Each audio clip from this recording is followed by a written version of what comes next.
Hello दोस्तों, तो finally 2 साल के इंतजार के बाद हमें गॉडजिला वर्सेस कॉन्ग मूवी देखने को मिली।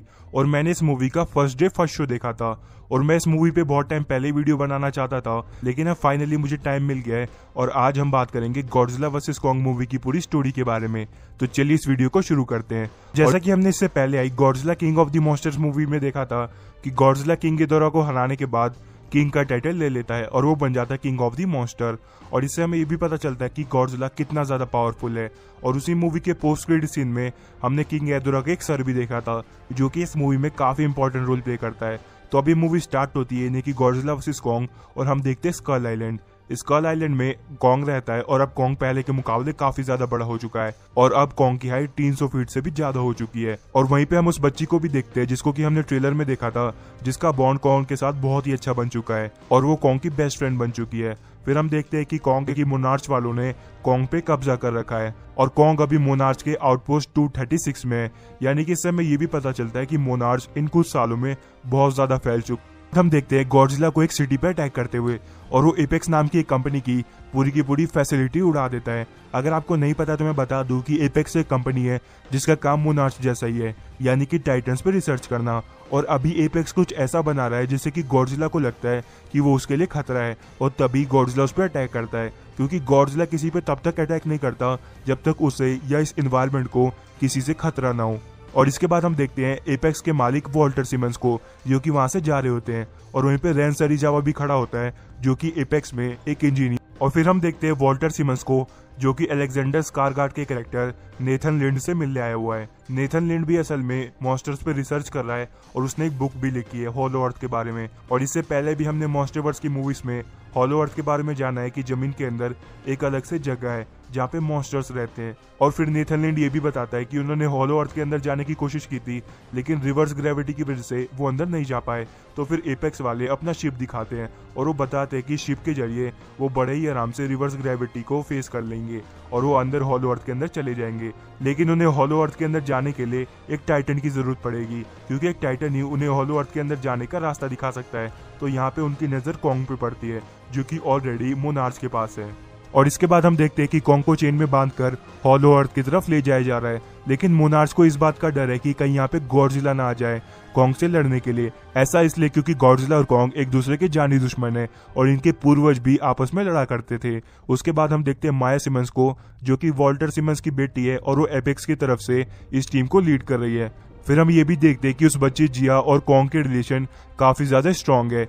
और इसके बाद सीन शिफ्ट होता है और हम देखते हैं मिली बॉबी ब्राउन के कैरेक्टर मेडिसन रसल को और जूलियन डेनिस के कैरेक्टर जॉश वैलेंटाइन को, और साथ ही साथ हम वहाँ बर्नी हाइल्स को भी देखते हैं। और इन तीनों को ये लगता है कि एपेक्स पक्का भी कुछ ऐसा कर रहा है जो कि हमारी ह्यूमन रेस के लिए भी मुसीबत है, और इसीलिए गॉडजिला वहाँ पे आया था और उसने पूरी की पूरी एपेक्स फैसिलिटी को ही तबाह कर दिया था।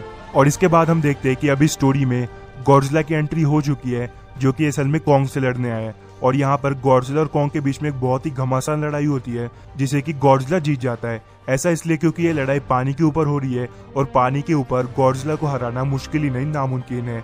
लेकिन ह्यूमंस जैसे तैसे करके गॉडजिला को वहां से भगाने में कामयाब हो जाते हैं। उसके बाद ह्यूमंस के पास कोई दूसरा रास्ता नहीं होता, तो वो कॉन्ग को हेलीकॉप्टर के थ्रू या कई हेलीकॉप्टर्स के थ्रू लिफ्ट करके एंटार्क्टिका लेके जाते हैं। एंटार्क्टिका के थ्रू ही रास्ता है हॉलो अर्थ के अंदर जाने का, लेकिन कॉन्ग हॉलो अर्थ के अंदर जाने से मना कर देता है। लेकिन जब जिया उसे समझाती है कि हॉलो अर्थ के अंदर उसका घर है और वहाँ पे उसकी फैमिली भी हो सकती है, तो कॉन्ग हॉलो अर्थ के अंदर चला जाता है और उसके पीछे पीछे ह्यूमंस भी आ जाते हैं एपेक्स की उस शिप में। और जब कॉन्ग हॉलो अर्थ में एंट्री करता है तब हमें पता चलता है कि हॉलो अर्थ कितना ज्यादा बड़ा है। और इस दौरान कॉन्ग की न्योजाकी और वॉर्बेट नाम के 2 छोटे मॉन्स्टर से भी लड़ाई होती है, जिन्हें की कॉन्ग बड़े आराम से हरा देता है। और फिर यहाँ पे सीन शिफ्ट होता है और हम देखते हैं इन तीनों की जोड़ी को, जो कि घूमते घूमते एपेक्स की फैसिलिटी में आ गए, जो कि हांगकांग में। और वहाँ पे वो डिस्कवर करते हैं मेगा गॉडजिला को, कि ये एपेक्स वाले किसी और को नहीं बल्कि मेगा गॉडजिला को बना रहे थे। और मेगा गॉडजिला गॉडजिला से भी ज्यादा पावरफुल है और इसको बनाने के पीछे उनका मेन पर्पस ये था कि वो इसके थ्रू गॉडजिला को मार देंगे और गॉडजिला को मारने के बाद ह्यूमंस को बचाने वाला कोई और बड़ा मॉन्स्टर नहीं रहेगा और फिर वो इस पूरे के पूरे प्लेनेट पर राज करेंगे।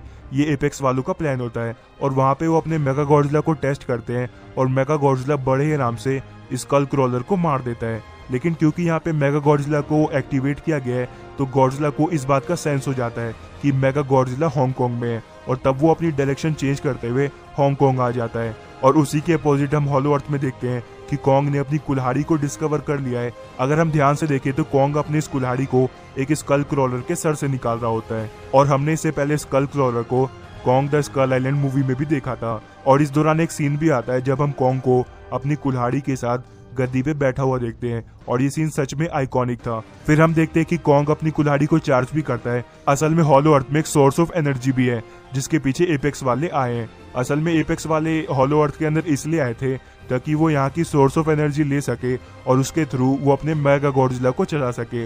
और वो यहाँ से बस एक छोटा सा सोर्स ऑफ एनर्जी का सैंपल लेते हैं, और वहाँ पे एपेक्स की फैसिलिटी में उस सोर्स ऑफ एनर्जी की सारी डिटेल डाउनलोड हो जाती है, और उस सोर्स ऑफ एनर्जी के सैंपल की सारी डिटेल की मदद से वो लोग अपने मेगा गॉडजिला को अब एक्टिवेट कर देते हैं।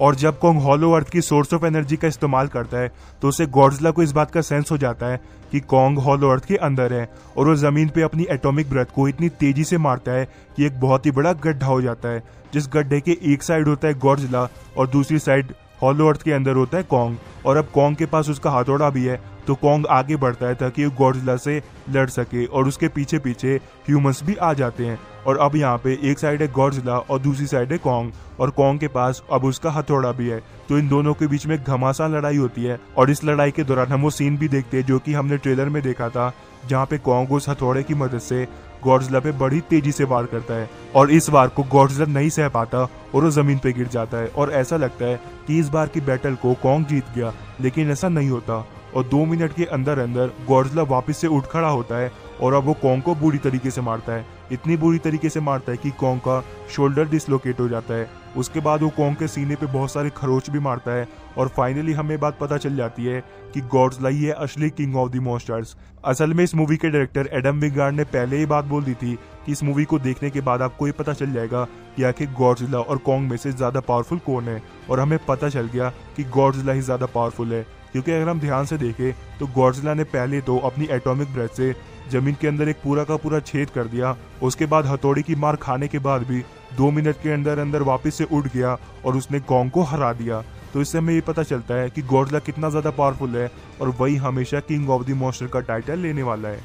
और अब फिर यहाँ पे एंट्री होती है मेगा गॉडजिला की, वही मेगा गॉडजिला जिसको कि अभी किंग गैदोरा कंट्रोल कर रहा है। और किंग गैदोरा यहाँ पे गॉडजिला को बुरी तरीके से मारता है, क्योंकि हमने इससे पहले वाली मूवी में देखा ही था कि किंग गैदोरा गॉडजिला का कितना बड़ा दुश्मन है। और उसी के अपोजिट हम देखते हैं कि कॉन्ग अब बुरी तरीके से बेहोश हो चुका है, और धीरे धीरे उसकी हार्ट बीट भी स्लो हो रही है, यानी कि अगर ऐसा ही रहा तो मर जाएगा, तो उसे इलेक्ट्रिक शॉक देना पड़ेगा।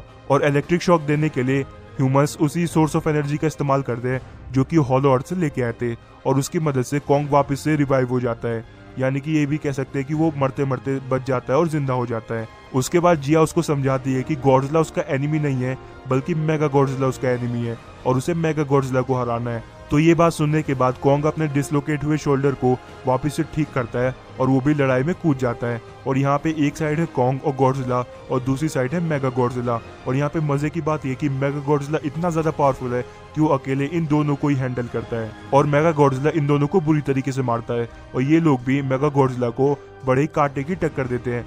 और इसी के अपोजिट हम जूलियन डेनिस के कैरेक्टर जॉश वैलेंटाइन को भी देखते हैं, जो कि एपेक्स के कंट्रोल पैनल से कोशिश कर रहा है कि वो मेगा गॉडजिला को ऑफ कर सके, और वो ऐसा नहीं कर पाता। तो वो उस कंट्रोल पैनल पे दारू गिरा देता है, यानी कि अल्कोहल, जिससे वहाँ पे शॉर्ट सर्किट होता है, और इसकी वजह से होता ये है कि मेगा गॉडजिला बंद पड़ जाता है। और इसी मौके का फायदा उठा के गॉडजिला कॉन्ग के हथौड़े को चार्ज करता है, और कॉन्ग मेगा गॉडजिला को वहाँ पे मार देता है, और मेगा गॉडजिला के टुकड़े टुकड़े कर देता है।